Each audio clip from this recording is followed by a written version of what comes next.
siècle. Vous écoutez radio ici et maintenant sur 95.2 FM, vous regardez la télé ici et maintenant.com bien sûr dans le monde entier et j'ai le plaisir et l'honneur de le recevoir encore une fois dans notre studio de la radio ici maintenant, mon maître et sénateur Henri Caillavet. On le doit beaucoup, c'est-à-dire un législateur révolutionnaire de 2 siècles. Maître Henri Caillavet, ses combats, ça continue et il n'arrête pas à continuer le combat qu'il a commencé depuis sa jeunesse. Grâce à vous. Grâce à vous. Merci.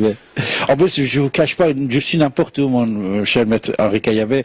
J'étais à Londres l'autre jour, à Luxembourg, j'ai donné une conférence, en Belgique. Vous savez que les gens, ils vous connaissent, ils ont beaucoup de respect pour vous. C'est-à-dire, l'autre jour, j'ai entendu Michel Alliot-Marie lisait dans son débat avec Nicolas Sarkozy, comme quoi, quand je suis n'importe où, on parle de la Tour Eiffel et tout de suite on parle de Jacques Chirac. Mais je veux vous dire, avant de parler de la Tour Eiffel, je suis dans n'importe quelle réunion dans le monde, on parle de Henri Caillavet. Je vous assure. On ne sait pas ce qu'il y a de l'autre côté. Moi, personnellement, je ne suis pas croyant. Mais je respecte ceux qui croient. Il y a peut-être en effet autre chose. Mais ce basculement, il ne faut pas être seul. Et mon père avait fixé la date. Et il nous a dit, c'est ce jour-là. Et c'est vrai que c'est ce jour-là. C'était quel jour, maître Henri? Pardon? C'était quel jour? C'était, vous vous rappelez? Jeudi 26 décembre 1960.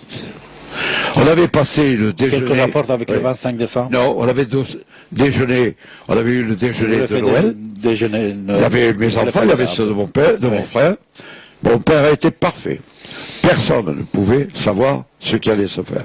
Mais monsieur Bassis, je vais vous dire, ce n'est pas d'avoir aidé papa à mourir qui est dur.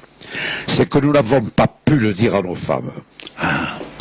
Alors moi, je devais une partie de ma liberté par rapport à la Gestapo, parce que ma femme n'a pas bronché. Elle avait son gros ventre, elle allait accoucher, elle a été violentée intellectuellement, elle n'a pas... Et je peux dire à celle qui m'avait déjà donné 4 enfants, que j'avais aidé mon père à mourir. De peur, un jour un propos, en discutant, qu'un enfant l'ait entendu. Et mon frère et moi, nous sommes convenus de n'en parler que beaucoup plus tard. Et de fait, c'est 15 ans plus tard. 15 ans. Que mon frère et moi, alors. nous l'avons dit à nos femmes. Mais ma femme m'a dit, je m'en doutais et je le savais. Donc elle l'avait compris. Parce que je l'avais quitté, j'étais revenu, j'étais bouleversé. Et aux obsèques de mon père, au crématoire, je pensais quand même, quand j'ai vu partir le cercueil, je pensais que c'était moi qui avais donné la mort avec mon frère. Bon, tout ça, c'est pour vous dire que la mort fait partie de la vie. Il faut respecter la mort. Il faut non pas l'occulter, mais l'humaniser. Elle est en nous. Elle est inéluctable.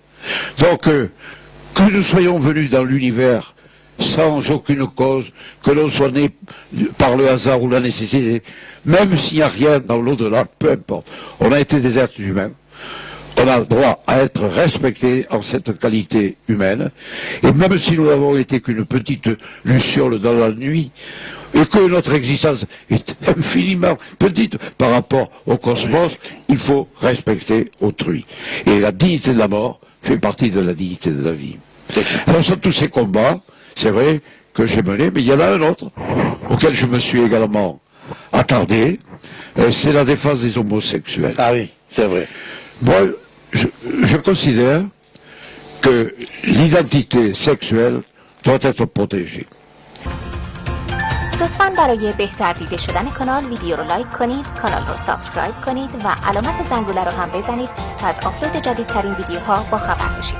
از همراهی و حمایت شما سپاسگزاریم.